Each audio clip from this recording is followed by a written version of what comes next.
જય શ્રી કૃષ્ણ મિત્રો, નિત્ય સત્સંગમાં આપ સૌનું સ્વાગત છે।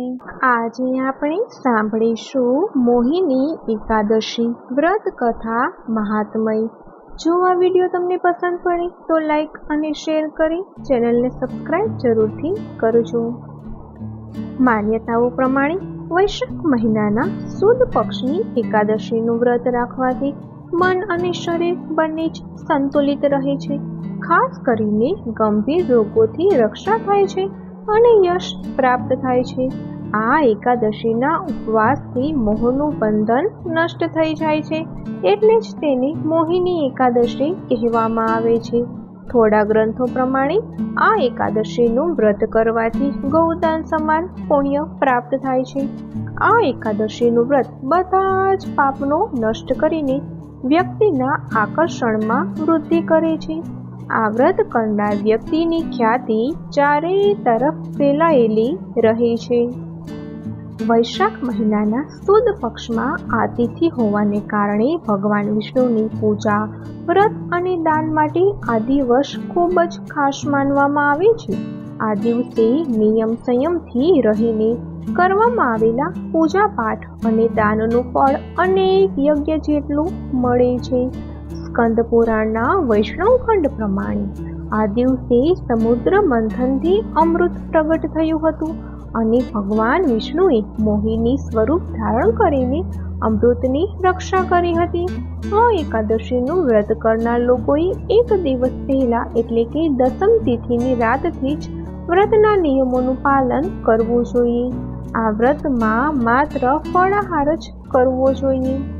એકાદશીને દિવસે સૂર્યોદય પહેલા જાગી નિત્ય ક્રિયા પૂર્ણ કરીને સ્નાન કરવું જોઈએ। પાણીમાં ગંગાજળ મિક્સ કરીને સ્નાન કરશો તો વધુ સારું રહેશે। ત્યારબાદ સ્વચ્છ વસ્ત્રો ધારણ કરી વિધિ વિધાનથી ભગવાન વિષ્ણુની પૂજા કરવી જોઈએ।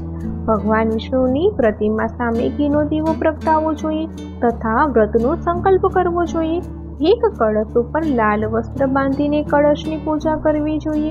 ત્યારબાદ તેના ઉપર ભગવાન વિષ્ણુની પ્રતિમા રાખવી જોઈએ। પ્રતિમાને સ્નાન કરાવીને નવા વસ્ત્રો પહેરાવા જોઈએ। પૂજા દરમિયાન ભગવાન વિષ્ણુને પીળા ફૂલ, પંચામૃત અને તુલસીના પાન ચઢાવવા જોઈએ। પીળા ફૂલ સાથે અન્ય સુગંધિત ફૂલોથી વિષ્ણુ ભગવાનનો શૃંગાર કરવો જોઈએ। ધૂપ દીપથી આરતી કરી અને મીઠાઈ તથા ફળોનો ભોગ ધરાવવો જોઈએ। રાત્રે ભગવાનનું ભજન કરવું જોઈએ।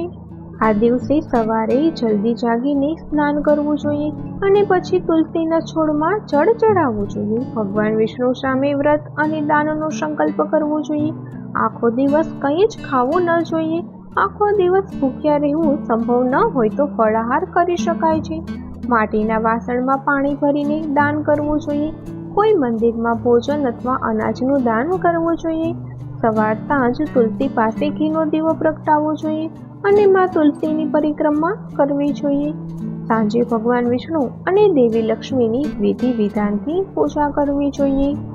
આ દિવસે વ્રત કરનાર વ્યક્તિએ મોડે સુધી સૂવું ન જોઈએ। ગુસ્સો કરવો નહીં। ઘરમાં કોઈ પણ પ્રકારનો વાદ વિવાદ કે કલેશ કરવાથી બચવું જોઈએ। લસણ, ડુંગળી અને અન્ય પ્રકારની તામસિક વસ્તુઓથી બચવું જોઈએ। કોઈ પણ પ્રકારનો નશો કરવો ન જોઈએ। બ્રહ્મચર્યનું પાલન કરવું જોઈએ। પ્રામાણિકતાથી કામ કરવું જોઈએ અને ખોટા કાર્યોથી બચવું જોઈએ। તો મિત્રો, આ હતું મોહિની એકાદશીનું મહાત્મય તથા તેની વ્રતની વિધિ। હવે આપણે મોહિની એકાદશીના વ્રતની કથા સાંભળીએ। ભગવાન શ્રી રામ ઋષિ વશિષ્ઠને કહે છે, જે બધાય પાપોનો ક્ષય અને બધા પ્રકારના દુઃખોનું નિવારણ કરનાર 25 વ્રતોમાં ઉત્તમ હોય એ હું સાંભળવા ઈચ્છું છું। ત્યારે ઋષિ વશિષ્ઠજી બોલ્યા, હે શ્રી રામ, તમે ઘણી ઉત્તમ વાત કહી છે। મનુષ્ય તમારું નામ લેવાથી બધા પાપોથી શુદ્ધ થઈ જાય છે, છતાં પણ લોકોના હિતની ઈચ્છાથી હું પવિત્રમાં પણ પવિત્ર ઉત્તમ વ્રતનું વર્ણન કરીશ। વૈશાખ માસમાં શુક્લ પક્ષમાં જે એકાદશી આવે છે એનું નામ મોહિની છે। એ બધાય પાપોનું નિરાકરણ કરનારી એકાદશી છે। એના વ્રતના પ્રભાવથી મનુષ્ય મોહજાળ અને પાપોના સમૂહથી છુટકારો મેળવી લે છે. સરસ્વતી નદીના રમણીય તટ પર ભદ્રાવતી નામની એક સુંદર નગરી આવેલી છે. ચંદ્રવંશમાં ઉત્પન્ન થયેલા અને સત્ય પ્રતિજ્ઞ ધૃતિમાન નામના રાજા ત્યાં રાજ્ય કરતા હતા. એ જ નગરમાં એક વૈશ્ય રહેતો હતો કે જે ધન ધાન્યથી પરિપૂર્ણ અને સમૃદ્ધ હતો. એનું નામ પણ ધનપાલ હતું. એ હંમેશા પુણ્ય કામકાજમાં મગ્ન રહેતો હતો. પ્રજા માટે પરબો, તળાવો, કુવા, ધર્મશાળા, બગીચાઓ અને ઘરો બનાવડાવતો. શ્રી વિષ્ણુની ભક્તિમાં એનો હાર્દિક અનુરાગ હતો. એ હંમેશા શાંત રહેતો. એના 5 પુત્ર હતા: સુમતિ, કીર્તિબુદ્ધિ, મેઘાવી, સાકુર્ત અને ધૃષ્ટબુદ્ધિ 5મો પુત્ર હતો. એ હંમેશા મોટા પાપોમાં જ સંલગ્ન રહેતો. જુગારમાં એની ઘણી આસક્તિ હતી. વૈશ્યાઓને મળવા માટે એ લાલાયિતા રહેતો. એનું મન ન તો દેવતાઓના પૂજનમાં લાગતું કે ન પિતૃઓ તથા બ્રાહ્મણોને સત્કારવામાં. એ દુષ્ટાત્મા અત્યાચારના માર્ગ પર ચાલીને પિતાનું ધન બરબાદ કરતો. એક દિવસ એ વૈશ્યાના ગળામાં હાથ રાખીને ચોવાટે ફરતો જોવા મળ્યો. ત્યારે પિતાએ તેને ઘરમાંથી કાઢી મૂક્યો અને બંધુ બાંધવોએ પણ એનો પરિત્યાગ કરી દીધો.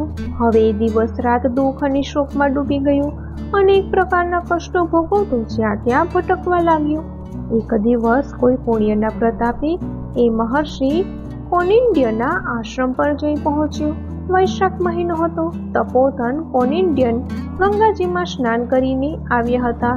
દુષ્ટ બુદ્ધિ શોકથી પીડિત થઈને મુનિવર પાસે ગયો અને હાથ જોડીને તેમની સમક્ષ ઊભો રહીને બોલ્યો: બ્રાહ્મણ દિવ્ય શ્રેષ્ઠ, મારા પર કૃપા કરીને કોઈ એવું વ્રત બતાવો કે જેના પુણ્યના પ્રભાવથી મારી મુક્તિ થાય. ઋષિ કોનિંદ્ય બોલ્યા: વૈશાખના શુક્લ પક્ષમાં મોહિની નામની પ્રસિદ્ધ એકાદશીનું વ્રત કર. આ એકાદશીને દિવસે ઉપવાસ કરવાથી પ્રાણીઓના અનેક જન્મોના કરેલા મેરુ પર્વત જેવડા મહાપાપો પણ નષ્ટ થઈ જાય છે. ઋષિ વશિષ્ઠજી કહે છે: શ્રી રામ મુનિના વચનો સાંભળીને દુષ્ટ બુદ્ધિનું ચિત્ત પ્રસન્ન થઈ ગયું. એણે કોનિંદ્યના વચન પ્રમાણે વિધિપૂર્વક મોહિની એકાદશીનું વ્રત કર્યું. નૃપશ્રેષ્ઠ આ વ્રતના પાલનથી એ નિષ્પાપ થઈ ગયો અને દિવ્ય દેહ ધારણ કરીને ગરુડ પર આરૂઢ થઈને બધા પ્રકારના ઉપદ્રવોથી રહિત શ્રી વિષ્ણુ ધામમાં ગયો. આ પ્રમાણે મોહિની એકાદશીનું વ્રત ઘણું જ ઉપયોગી છે. એ વાંચવાથી અને સાંભળવાથી 1000 ગોદાનનું ફળ મળે છે. તો મિત્રો, આ હતી મોહિની એકાદશીના વ્રતની કથા. જો આ માહિતી તમને પસંદ પડી હોય તો વિડીયોને લાઈક અને શેર કરી ચેનલને સબસ્ક્રાઈબ જરૂરથી કરજો. જય શ્રી કૃષ્ણ.